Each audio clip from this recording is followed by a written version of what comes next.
Hey guys, welcome back to another video. My name is Jesse, and today I'm gonna have a little bit of a serious conversation because I feel like there's not enough people discussing this. I just really need to. I just feel a need to do it. You're probably wondering, why are you talking in English? You normally don't make a video in English. It's because I want to help a lot of people with this. I don't just want it to reach the place where I live. I want it to reach other places so they can feel seen and they can feel heard. And I just figured, why not do this? Um, I hope to help people. If it doesn't, and this video flops, it's fine. I don't. It doesn't matter. But I hope I can reach at least one person that has something about it. Okay, we need to go back to when I was a year of 16, probably 17, 16, around that time. I had a friend, and it was all fun. It was all, it was all fun. There was not a day or whatever, whenever we hang out, that I was like, no, I don't like this. It was great. We smoked some weed. That's actually all we did. Weed. And it was fun. I didn't feel like I had to smoke myself or whatever. I just only smoked when I was with him. Then there was a day that I woke up. I was drenched in sweat. My anxiety, it came over me like it just washed over me. I just couldn't handle it. And my brain was like, you know how you get when you smoke friend you smoke friend. When you smoke weed with that friend, you get the peace inside, and I've never felt anything like that since I was born, or probably when I had recognition of what I was doing. I've never felt that. I never felt that. For as long as I can remember, I had mental issues, and I had a lot of anxiety, depression, whatever. I got a lot. And I was like, you know what, I'm gonna smoke one. I'm gonna smoke one. My parents aren't home, and nobody's home. My sister is not home.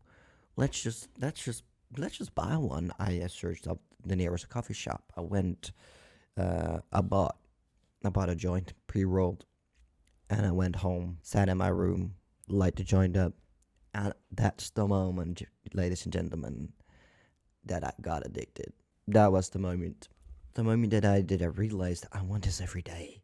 For me, it isn't living every day with anxiety so high that you can barely do anything.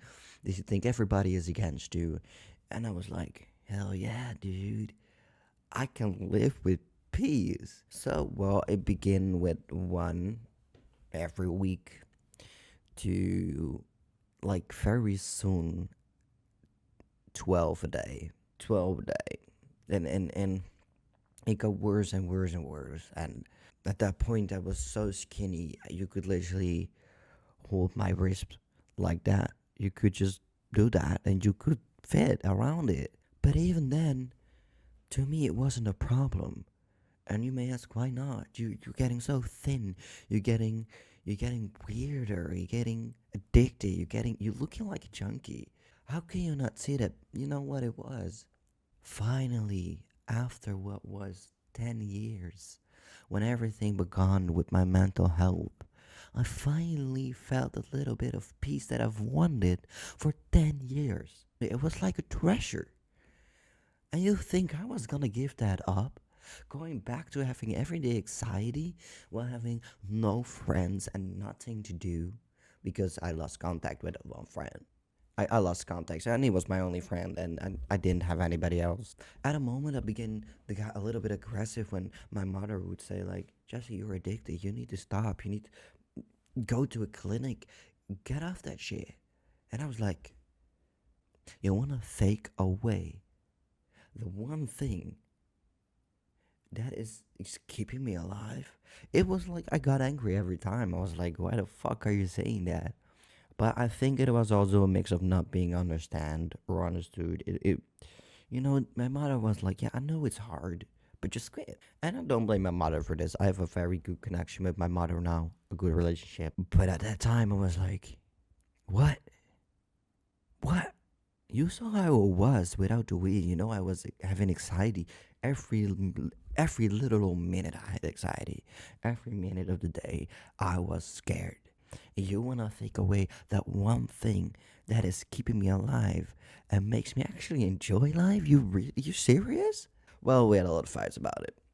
But mainly it was because I don't felt understood, because no one really in my family besides me has this much of mental problems. No one. They just have their lives, the girlfriends, the boyfriends, whatever they have, the husband, wives, whatever. They were living the perfect life that I always wanted, but I knew I would never get that. So why not smoke my feelings away and get fucked up? I did that for 2 years.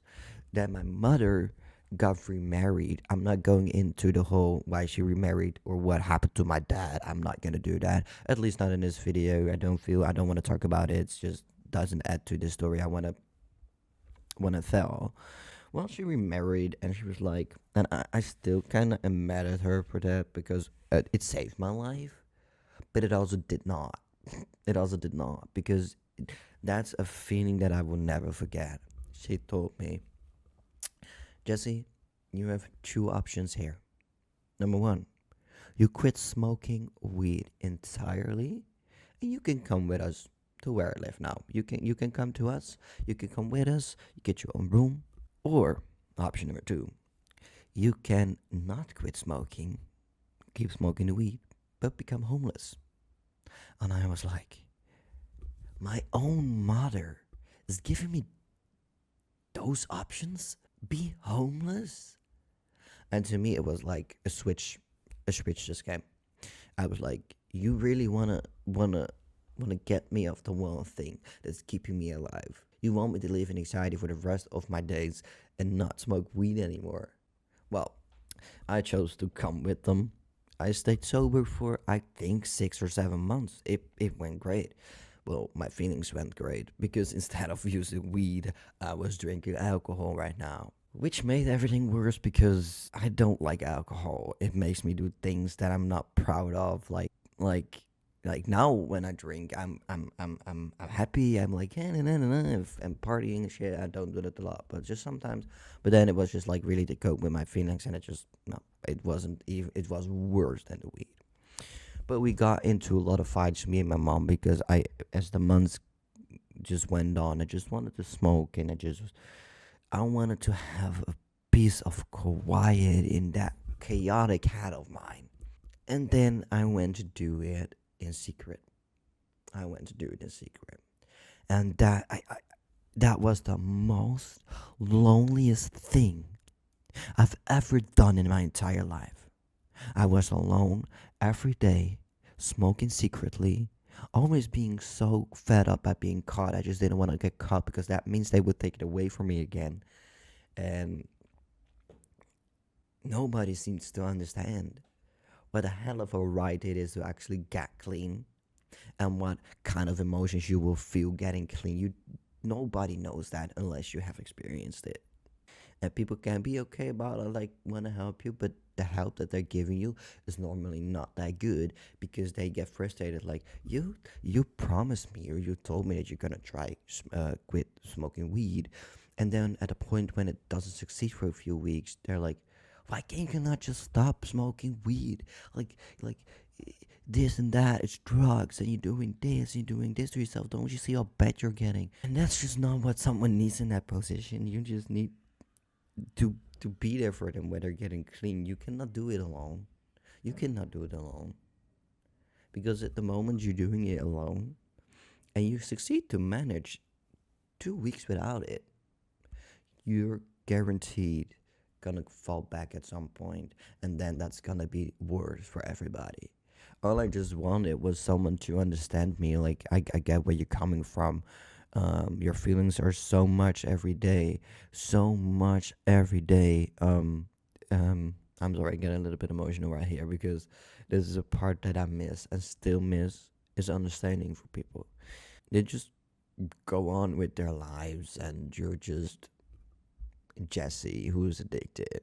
So the sentence out of sight, out of mind is actually quite literal. Because once you get addicted and you have failed multiple times, um, yeah, all I just wanted was for someone to tell me I know you're struggling right now.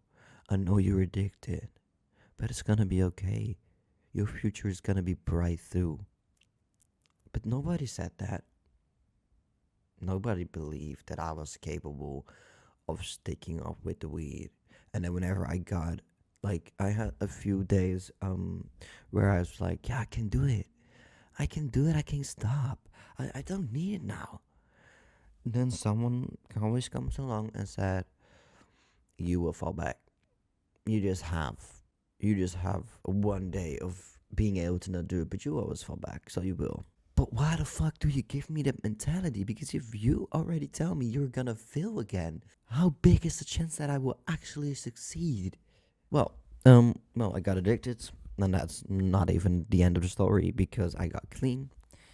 I went to live in, I don't know what you call it in America, but like a home for people with mental illnesses where you can work to get back to the society and shit. Well, I've lived there for 1 year. I'm not going into what happened there because that's just unfair, and I'm not gonna tell what it is, who it runs by. I'm not gonna do that because I'm mainly here for sharing my story, but also helping people with it.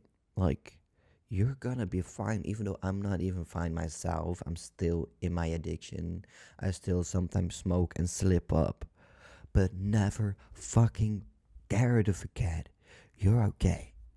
You're fine. You know you're addicted and you're doing drugs or you're doing sex or whatever you're addicted to, but you will be okay. At least not a lot of people have told me you're worth it, you're worthy of love, you're worthy of everything, whatever. Nobody told me. Nobody did. Well, my mother did, and I love her to death. Everybody had a boyfriend, my sister and my mom, and they just became even more separate from me, and that was it. I was alone. Nobody to talk to, nobody to call, and I'm an extrovert, so I just was alone, and that drove me insane. And I think just what someone wants when they're in addiction is being loved, being whole, having a shoulder to cry on when you fail. Because a lot of people mistake addiction for just wanting to use and just putting a label on it because I don't want to use. If someone told me, you're worthy, I love you, I would do everything for you like I do everything for everyone else, I would be a lot more happy, but they don't. They just don't. And that's what humans are. That's my perception of humans. They don't care unless you get status, money, bitches, whatever. Then you're getting high up, man. But when you don't have that, you're automatically just a failure of a human. And I don't have that. I don't have money. I don't have status. I don't have nothing. I don't have a lot of friends either. So, but I'm fine with my two friends that I have. Three. I think three. But what the story is coming to, no matter how bad addiction get, no matter if you end up, I don't know, completely alone with nobody, you're worth it. You're worthy. You are goddamn worthy. All right? Don't let anyone else tell you that you're not because you're addicted. Just because weed or drugs or alcohol is not accepted anywhere. Or like alcohol is, but whatever. Don't give up. Like, I know that I'm at a point that I want to give up, but I'm not going to give up because I want to help people go through this. I want to share to people that being addicted doesn't mean that you are a failure. You're just trying to cope with your emotions when you're dealing with it on your own. And you're human, you will try to get a solution to the problem that you're having. And that can cause you to get addicted. And I am. And I forever will be addicted. Even if I haven't used in 10 years or whatever. I hope that comes one day. But that is the thing. You're worthy. You can always reach out to me if anyone needs anyone. This is not the end, even though it feels for me the same. It's not. You will get there. And what I want to reach with this video is just I feel alone in my addiction, but somewhere in my logic mind, I know there are people out there who are the same as you, struggling with this, having no one who who cares that much because you're just an addicted person.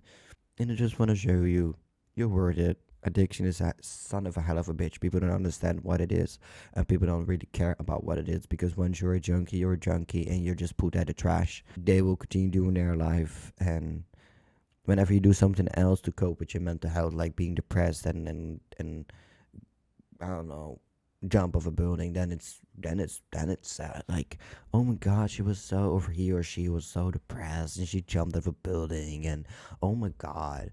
But then when you see a human completely destroy themselves, it's okay. Really? Is that how humans are these days? Like, and that's when I decided I'm gonna share my story. I gotta tell you, or whoever watches this and struggles with addiction, you're okay. You're worthy. I love you. All right, I love you. Well, I have just one more thing I want to say before ending this video. Addiction never will be easy. Addiction never will be cured. You will always have temptations. And it's okay if you once in a while give into it and fail and fall back. But don't stay down. No matter if you have people supporting you or not, don't stay down. Because everyone in this world deserves a chance to be happy and be literally happy. So, yeah, and I remember smoking because my feelings were so much. I have a lot of feelings, and I have a lot of feelings of doing things wrong. And then when I smoke, I don't feel that. I feel happy feelings. I'm like, if you don't like me, well, that's fine. I like me. And I'm gonna do my own things, like watching Netflix, watching whatever, make music, and feel that in the moment, and not have that case inside my head for, like, do you love me? Do someone love me? Does someone even care if I just end up dying right now? So just keep in mind, the people who say dumb stuff about addicted people, they're not, they don't know. They don't have a clue what it is. They don't have a clue why people do it. And they don't have a clue what's going on in someone's life who's addicted.